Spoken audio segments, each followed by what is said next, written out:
very good afternoon.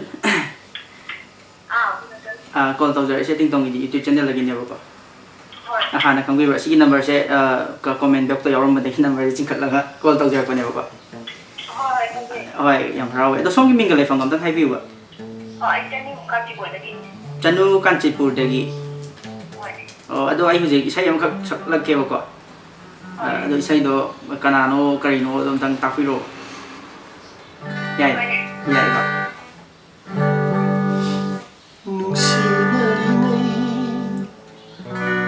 Asugwawa mikut kuding cingnali kaina ragadi kari oyoni kaluwara aidi ngare Kanaman ge. Kanaman ge. Nate.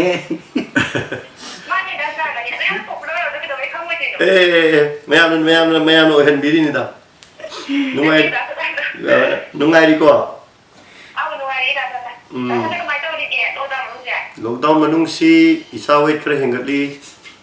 Lagi yum da leibagi imung manung leiminaba dagi angang mayam leiminabagi tanjadi yam phange du bu thabak ti yad le.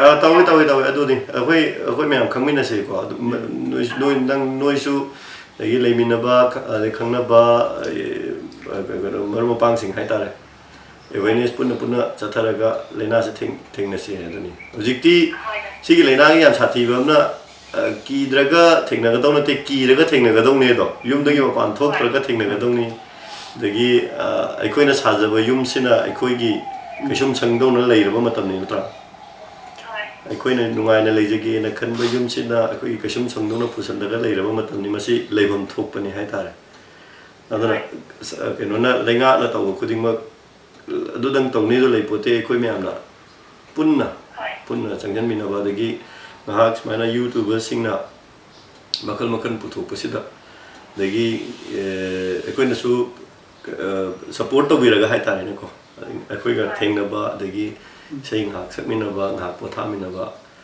hojikti kain to ya da ba matam ne ba pura total thaba ingha pura lepa ba matam ni tawdabu government employees sing natra moidi tawda ya da ni na chatli natra hoi pothawa ya badi pothaw rasi aduga front line da lei bichilina sing gi thabak thorom jo ko myam support to mina si hai tai di ke hainin ge hoi thengna ta ban ni natra sorok ta chalaga police na phui adu tawe da thowe ha do phuhan ning de natra gi mane ta khoi gi wakal ta ba si su maru ni se da di wakan khandaraga tawriyo punima chahi amani war su lisang sitna laiba myam si hana watho aga phagi basina phai natra di som sandara ga di yam khudong charoi hai tare ne mioi bagi keno sida taibang sida hai tare adumaina hainingi natra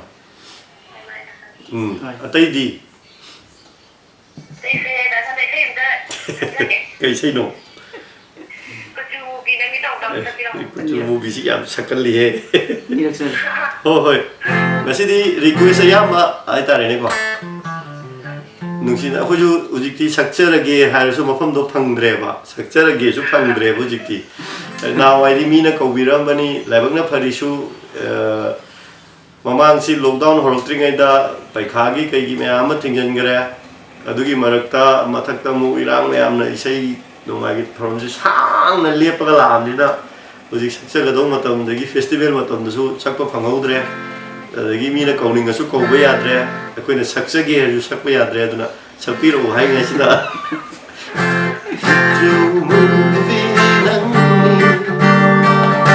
rasi lebi oi bi thamoi aigi rani leplavani punsi sima nangidama Leplabani punsi sima nangidama Ucu mubinangin Rasi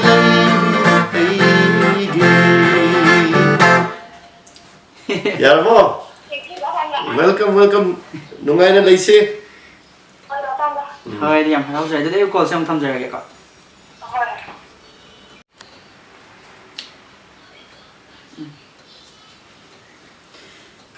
Number tàu sắp tới gì, chắc tàu rồi đi. Phải.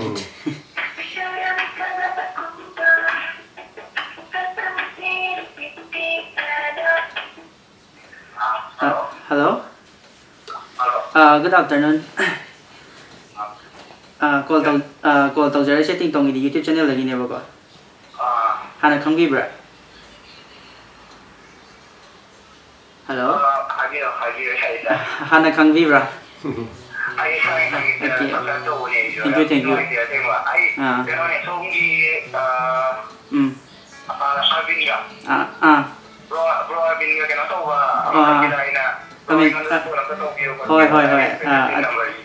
Thôi đây number để sạch cái là cái tàu rồi nhầm lại úp vào môi tụi này xin sẽ à tôi sống như mình lại phòng nó hay view ạ. Rakesh hay ngang đây đi. Ado ngasi sẽ Rakesh sẽ đã Sadananda đi sẽ apa bom kan view. Thank you so much. Thank you.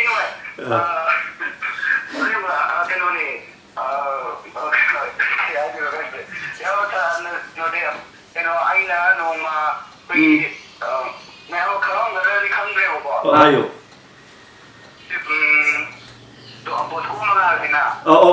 Kang ini angang singgi tolong betul. Okay. Very good. Matam do yang nuai bani. Angang singgi tahu giba tabuk torom yang tu ko. Jadi tak yang jana yang number lokal lah torom sih kak. Yang kita kami jawab ni. Positif kan yum dro. Very good. Cataya tu bani. Aduh section na, lagi kenogi rules bayam tu ko. Kau tu dah hai tanya na. Mesti aku gini, sometimes aku dalam segi ekadong tu inoda na hey yaur bose. Aduh thok tu benda teh hai tanya ni. Aduh mesti section laga. Sila na wari sana ba lagi YouTuber yang inau sila laga ngak mayang ngakang wari sana ba di sak mai di una bagi tanggal itu. Aku itu isai catre kain tahu tre. Aduh mau itu yum dah lap ni. Aku itu mask kalau upi ya, ina upo awareness program ina tahu sena. Lagi yum manung dah lagi rasuko. Hadi ujikti yang sati ba symptoms utaba lagi ngarang ina news yang berada second phase ina China ada ana over coronavirus sama form tahu malik ina researching na aiba. Lagi numitaran marini quarantine tahu sina yarak taba adu mayam masu yauri ban news ta. Lagi makal lagi magi symptomatic tongan mas symptoms sing utpa lagi heta na ba man da ba mayam su yaw noi sen khang gani na. Adu nei chilingau sing pullaga tabuk chat taba ya taba do chat laga sing na hala ba section.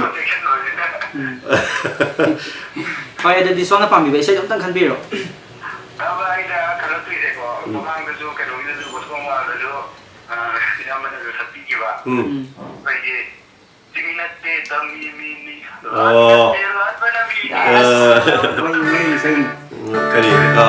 Kui dah sakit dah ni kau ni. Mana gitar ka kubu ayah tu gitar ka je mana tu nak kena tahu risau sih. Kali matematik saksi ko.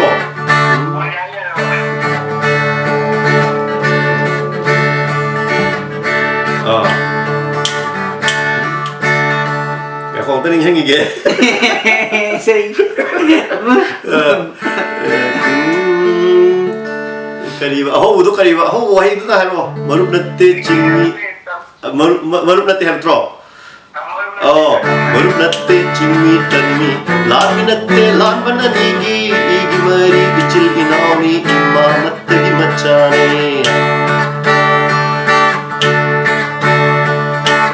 Marup nate cingmi tanmi, lan mana nigi mari kecil inawi imamat tegi macane. Apa mamihoba kalak bayang tiba adok silang toksi laptoksi leptoksi cuma nak try saya sih boh thank you อย่าทานซะไม่ใช่กันเลย เลยว่า situation นี้ยัง อ๋อปุ่นน่ะคุยปุ่นน่ะทำตัวมีนได้ไหมยาตัวนี้ very good ใช่ดูดิยังเราจะเรียนมุกคนจะทำจะเรียนก็ section อะไรบิโรโก้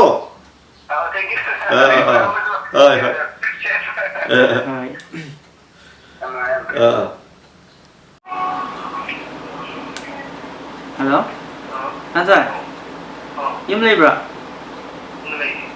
ยุ่งอะไรอ่ะโอ้ดูไอ้นั่งมิงก็ไม่ให้ไอ้คนใช้คนเจ้าหน้าที่ตาลักเก็บก่อนไอ้ดูขนาดมันเก็บคนเก็บนะเป็นไอ้ลงเก็บสโลมึงไงดิบ่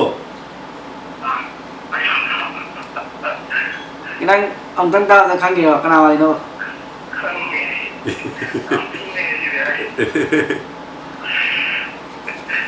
ขนาดมันเก็บHamom Sadananda kayak itu deh sih. Nungai di ko. Hujik ke doro bino. Sumi pemanet ketong kai tong sige na kan boy ngani. Jika matam je planning di loi toro ba pangthok pa ya do matam ni natra.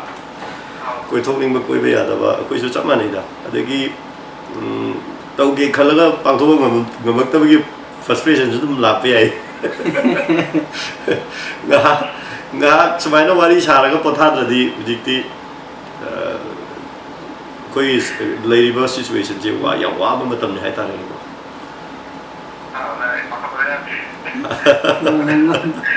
cái chú cái đó tập nó tụi mới sao rồi đó đã sao làm gì sẽ dùng tăng khăn lâu rồi nè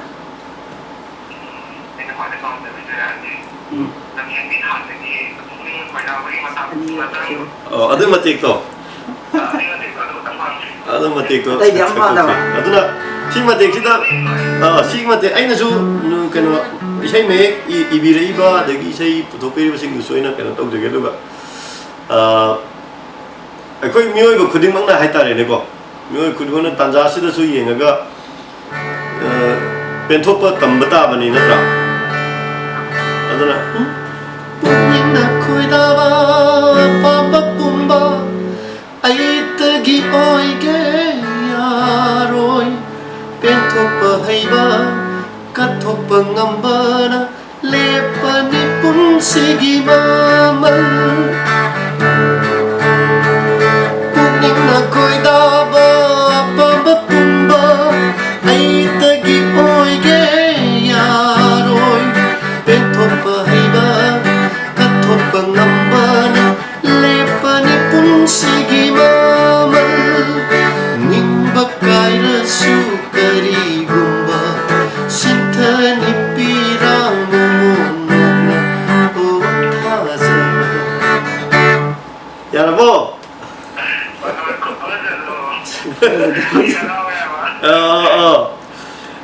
Aku pun nak lihat minna raga COVID-19 je tengna minna sinatra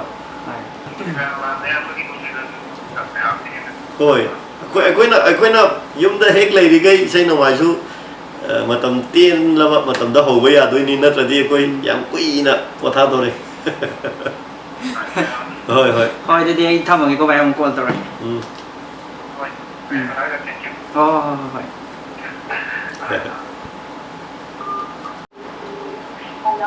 hello cô tàu giờ sẽ TingTong Edi YouTube channel lagi ni bapa aduh song cái mình gần lại phòng họp tăng hay view vậy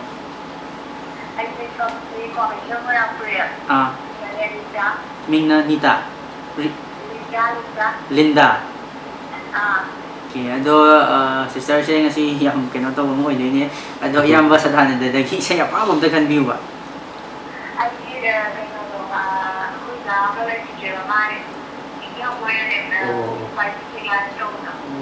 Aku kan nak nari di Merang Kurin already. Ai lagi? Aku di aku ai Merang Kurin lampak di jadi katen macam so oi le. Ngana pi thong ju katen macam mo oi le.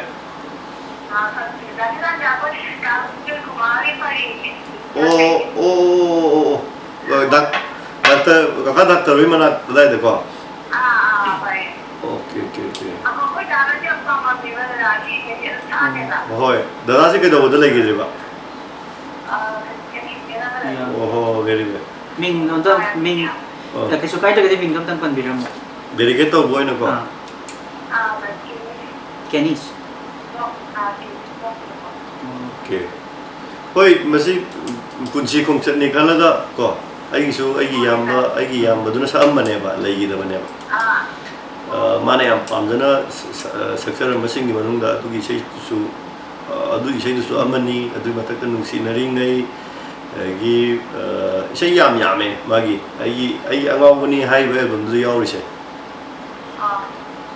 aduna ama oi ga uji aduna ama oi ga su jikti lockdown manung si di ngatang pothana ba youtuber ai gi naw chana la ga mayang wari sana ba gi ko si tanja se lo ni hoi harau na bani tauri si ju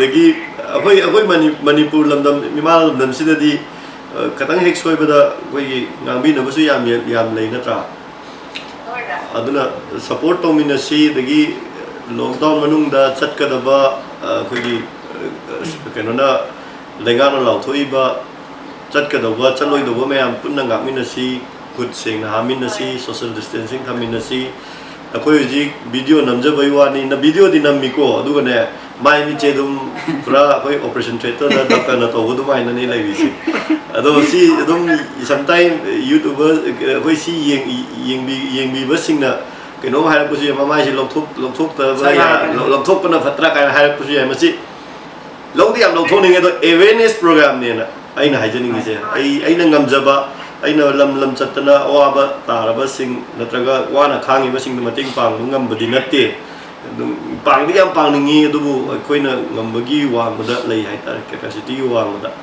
aduna awareness program ina mayam da appeal tong jabo ina max upiu max uppa matam da naton gi makha da sing darago upi ganu se khut seng na ambi yu se bachun khoi gi no do magi chat na ga do mong du chum na chat min na se hai ba sini ko adubu elbise santoge lagi da ba yamba du na su yamba yamba oiduna tro magi thawai na su makugi le ko na pen bi ba oisan ho duga ai yamba na su pen bi ba oisan ho dugi sei si ku koi da ba me am dai dedicate tau sike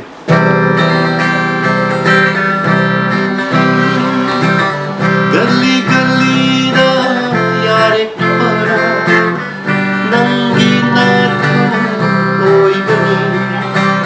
gali gali da yare para nangi na oi bani laite nangi yare kam laira bai gi khapuk sanda koi na pai bi chitlani nangi koi na pai bi chitlani nangi koi na payu laira kulata koi na payu laira kulata koi na payu laira kulata thank you hoi apa boy minna siko kaya browser di kanal di sai kuina sakta bagi am nawai tre adu khaga sahan bi re moina su thank you very much thank you kai call sang tham jare ge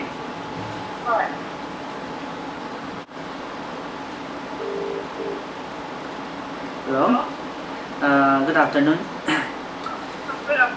call tong jare TingTong Edi YouTube channel lagi ne ba kana kham bi okay ado song mi ngale fangam dang hai bi ba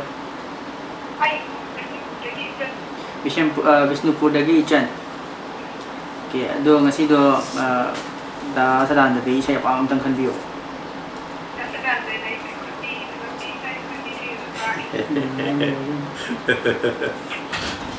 nungai ri bo kamai tau ri bishen budi ai mayam la yuni ne Bishenpur bazar da Có chơi lì với mai. Ima mẹ am là cắt theo là lấy vậy ima mẹ am lấy anh muốn lấy am luôn tàu gì vậy bisa buka vậy được nó bazar mình được gì cái máy lấy rồi bazar chúng ta hàng mà rồi này quá quay lấy thế này thì gì lấy na chỉ beran này chắc thuốc train rồi đi chắc thuốc ta bận nắp hạt với này chắc thuốc ta bận xin là quay được gì apa cái nó gì cái này lấy nó với đáp của thuốc train này là chắc thuốc ta và social distancing ta và cứ chả xin là bộ xin là quay đi phải đáp này hay nơi này nó tra thôi đó ngạc tăng ấy nào xin là cái này người ta cứ chú section bagi cái nôi nè mai đó face mask cũng upper cái này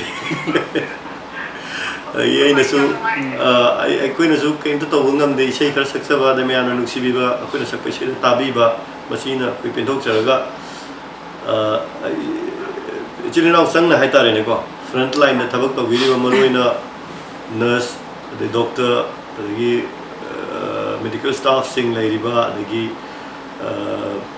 police sing yung potha ning su potha ba phangdan na lei ko di makta ngasi chalgi sei si dedicate to ding ba hai ta Kuzi. Tamina là sẽ được đấy. ko sele da kuji se tam la pani nangona nungsi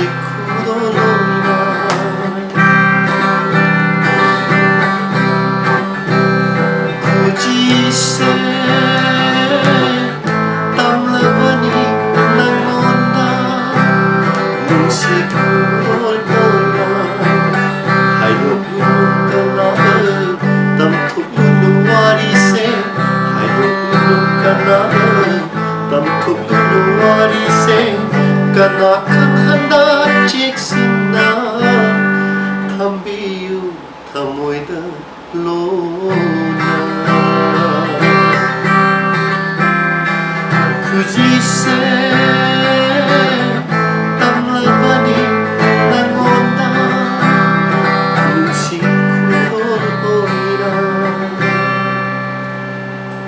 yare ko chun very good. Nung ay na laise, dagi wada na laise, lockdown da sa thuốc ta su wakal frustration lay ganun, dagi stay strong. Ano may hay na dai na. Stay strong, stay indoor. Stay at home, stay strong. Stay indoor. Dagi machi oi ba chinjak charaga kan na lay minaraga COVID thing ni minasi. Thank you very much. Tham gia cái quả. Hello. Hello? Là Jamie? Anything? Oh. Hey, cái đây xây công tác là cái đâu này ta?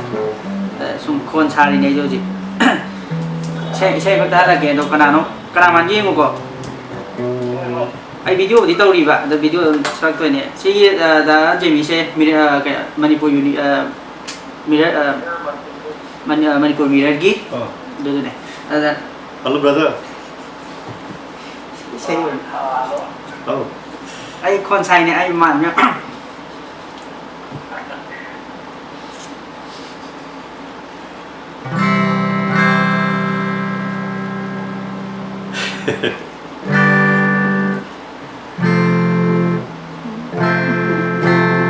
Purnima hoina leigadama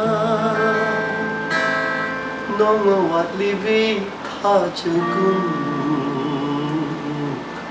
mai thumaka lam livi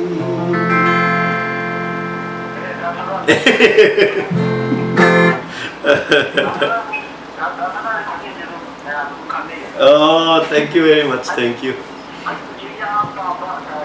Hoi, thank you. Kamay tao rige. Yap nungai di lockdown je dai duni ne. Khangida koi su kadam nungai te khangida. Koi ki hayo Kano hayo. hayo hayo Apoi matang omada apoi sai shimba kali sai pattern to ko bada. Apoi da so da biyo mi sai ko mun pai ai ni. Apoi matang lagi apoi masuk sai sai so tengah to da ai ka. Mari aku baru lagi wahai semua dia tu ya ni pun ada. Hoi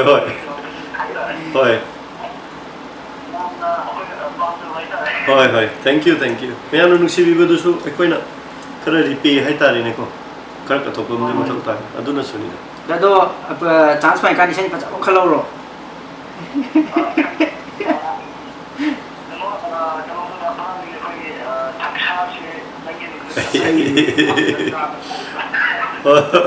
नुआई हंदकी सिदा सम सही वैसे में आपसे अखोई तामिनरगा वाखंद stress लेरंबा अदगी lockdown नमरम होरगा कोई बचत को फंगदबगी frustration अदगी अवाब कुदमतो Kohn बिबसु ओइरसनु होय ngамni हाइबदि थाजदे दो मति खरदन को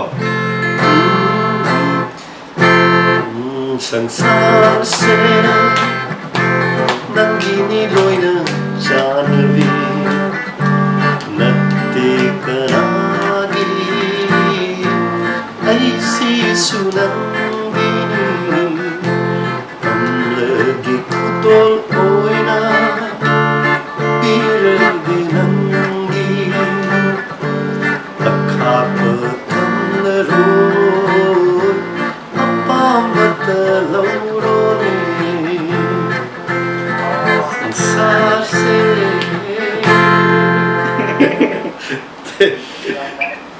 very good. Rồi mình am punno honna mina se.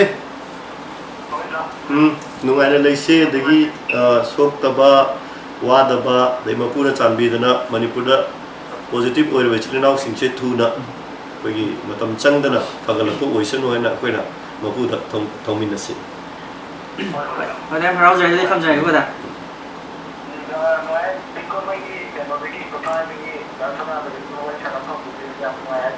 Thank you. Hello. Very good. Hello. Afternoon rồi, như dịch tiệc. Call tàu giờ sẽ TingTong Edi YouTube channel lagi nè bố quoi. Bây giờ cái mình lại phòng nó hay view vậy. Roger đã thọc phòng làm giàu được gì quoi. Ado ngasi se Roger se yang tàu ya bang moi nè.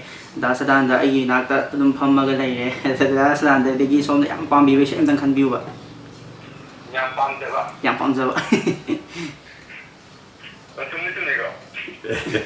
Sumi Roger lei.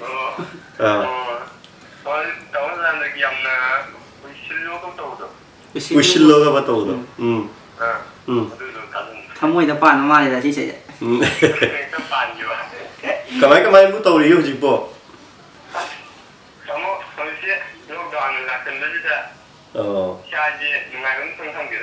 Cái nungai tri se kai gi no ba du da khani gi se na. Adu masih una tau foda ba hai ta ri ko. Lai ba matam sigi kano situation da yenga de khoi loina ma charuk yamin na si duga lockdown tawri ngai manung sida akhoi gi aine am nungai jaba mana akhoi gi mi khuding mak se na angai ko cha chalamba thabak lei ta su ko cha chalamba degi maram lei ta na ko cha chalamba mata mangalamba degi sel tingalama me am su tam hore no jikti khange na ko chatra su yaram mi kai adui mathak tu da mu yumda masa na lei ga da bani degi handa ki leina sina kangali se isa se nana leyo haibani se na kan aduna ojikti yam sathi bama oirei dei malem da mi ama leigidre ko de India da su leitre degi oji laiwa phadana Manipur gi di leita badi yaudri masi su matung da su thok ta su oi jano ko me am saruk yamin ra ko isai sidi nga sum potha bada sakna ba de ta ba dunia duna sumaina yu ai naw sina la ga to si ai jam nungai je me ang thing na ba ki lamjaw su khoi sei dum to mo pham ni khoi tu dum lai hai ta re ne sei ta se du ba nakna ba da khangna chana ba sing du su awareness program kha ko ngasi thing na ba gi ngasi phone da wari sana be tanja se lo ga hai pe sum hai ho ri ni yam sang sang na di sa go isa ro ge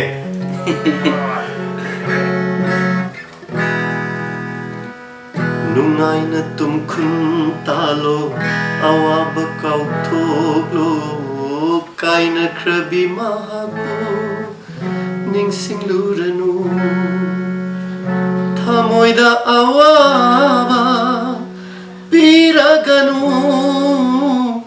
wakal nang na punsibu wahalaganu uchilogawa aigi lamhilaba mi kalaganu magi wakal ningamdrabathami. Thank you, Rojit. Ayo. Ngasi di mackerel. Ai di hungry. Mackerel thonge.